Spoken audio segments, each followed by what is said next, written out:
오늘 말씀은 이 마지막 때에 관한 이 말씀인데요. 이 마지막 때는 한마디로 어떤 때인가 하면 이 심판의 때입니다. 이 주께서 오셔서 심판하시는데 오늘 본문에 보니까 그 첫 번째 가장 먼저 심판받는 것은 참 아이러니하게도 성전인데요. 오늘 그 내용이 2절이죠. 2절 말씀을 다시 읽어보겠습니다. 예수께서 이르시되 내가 이 큰 건물들을 보느냐 돌 하나도 돌 위에 남지 않고 다 무너뜨려지리라 하시니라. 아멘.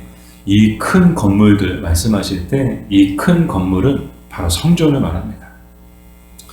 이 당시 예수님께서 말씀하신 이 성전은 헤롯 성전으로 이 헤롯 성전을 짓는데 무려 80년 동안 지은 성전이에요. 80년 동안 공사를 했으니 그 규모가 얼마나 웅장하고 얼마나 컸을지는 우리가 짐작할 수 있겠죠. 이렇게 아름다운 성전이 지어졌는데 예수님이 뭐라고 말씀하세요? 돌 하나도 돌 위에 남지 않고 무너질 것이다. 근데 이 예수님의 말씀대로 그대로 되는 것을 우리 역사 가운데 보게 됐죠. AD 70년 로마의 디도 장군에 의해서 이 80년 동안 지은 이 헤롯 성전은요, 정말 예수님 말씀 하나 틀리지 않고 그대로 돌 하나도 돌 위에 남지 않고 다 무너지게 되는 것을 보게 되죠. 이것이 무엇을 말하는가 하면 왜 성전이 다른 것도 아니고 뭐 왕궁도 아니고 다른 것도 아니고 이 성전이 돌 하나도 돌 위에 남지 않고 무너지게 되는가? 왜 이 성전이 마지막 심판에 대해 가장 먼저 심판받는 대상이 되었는가? 그 이유는요, 성전이 성전답지 못했기 때문입니다. 성전은 만민이 기도하는 집이다라고 분명히 말씀하셨죠. 그러나 사람들은 이 선민이라고 자부하던 이 사람들은 이 성전을 기도의 집으로 만든 것이 아니고 강도의 소굴로 만들어버린 거예요. 막 돈 바꾸고 장사하고 탐욕과 이기심과 자기 의로움을 과시하고 자기 경건을 과시하고 자기의 신앙심을 과시하고 온통 강도의 소굴로 만들어 놓으니까 이 최후의 심판의 때 가장 먼저 심판받는 그 대상이 뭐예요? 성전이 된 거예요. 성전이 성전으로서 기능을 하지 못하고 성전이 성전답지 못하니까 하나님께서 가장 먼저 이 성전을 심판하시죠. 사랑하는 여러분, 마지막 때 주님이 다시 오실 때 교회도 예외는 아닙니다. 아무리 교회를 멋있고 웅장하게 지어놓으면 뭐예요? 교회가 교회답지 못하면 최후에 정말 예수님 다시 오셔서 심판하실 때 가장 먼저 심판받는 것은 교회가 될 겁니다. 왜요? 누구보다도 기대하심이 가장 크고 하나님 임재 그 상징적인 그런 장소고 또 하나님의 능력과 하나님의 은혜와 하나님의 복이 가장 많이 임하는 곳이 교회인데 교회가 교회답지 못할 때 가장 먼저 심판받는 것도 교회가 된다는 거예요.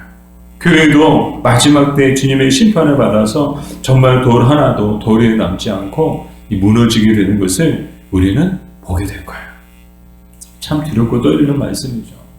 그러나 교회다운 교회 또 성도다운 성도는 심판을 면하고 칭찬과 상급을 받게 될 것입니다. 모든 교회가 다 심판받는 건 아니에요. 모든 성도들이 다 똑같은 심판을 받는 건 아니라는 거예요. 우리 요한계시록에도 보면 7교회가 등장하잖아요. 7교회들이 다 심판받고 다 찬양받는 건 아니에요. 칭찬받는 교회도 있어요. 상급을 받는 교회들도 있어요. 물론 책만 받는 교회들도 있어요. 7교회가 다 똑같은 상을 받지는 않는다라는 거예요. 정말 교회다운 교회는 마지막 심판의 때 정말 무한한 칭찬과 무한한 복을 받게 될 줄 믿습니다. 그러나 교회답지 못한 교회는 마지막 때 주님 앞에 섰을 때 정말 책망받고 심판을 받게 된다는 것을 우리는 잊어서는 안 되는 거예요. 사랑하는 여러분, 그러므로 이 마지막 때 우리 교회가 주님 앞에 칭찬받는 교회가 되기 위해서는요, 무엇보다도 교회다운 교회가 되어야 하는 줄 믿습니다. 기도의 집으로 만들어야 되는 거예요. 온갖 탐욕과 이기심과 자기 경건과 자기 의로움을 과시하는 곳이 되어서는 안 되는 거예요. 오로지 기도하고 오로지 하나님을 섬기고 오로지 하나님을 예배하고 그런 교회다운 교회가 될 때 우리 교회도 마지막 때 반드시 주님 앞에 칭찬과 상급을 받게 될 줄 믿습니다. 계속해서 마지막 때에는 어떤 때인가 하면 고난과 핍박이 극심하고 미혹과 유혹이 이 극심한 때라는 거예요. 오늘 예수님 말씀하시죠. 이 마지막 때에 어떤 징조들이 나타날 것인가? 적 그리스도가 나타나서 사람들을 막 미혹하게 할 것이다. 심지어 믿는 사람들까지도 미혹하게 될 것이고 뿐만 아니라 믿음으로 인해서 고난과 핍박이 막 극심하게 되고 예수 그리스도의 이름으로 인해서 많은 사람들에게 막 핍박과 고난을 받게 될 것을 예수님이 말씀하시죠. 그래서 곡곡과 또 전쟁과 지진과 또 기근이 막 일어날 것을 말씀하시죠. 이것이 마지막 때에 나타난 징조들이다라고 말씀을 하고 계시는 거예요. 근데 이 마지막 때에 나타날 징조들을 딱 보면서 아니 꼭 이 시대 같지 않나라는 생각을 하게 되죠. 저만 그런가요?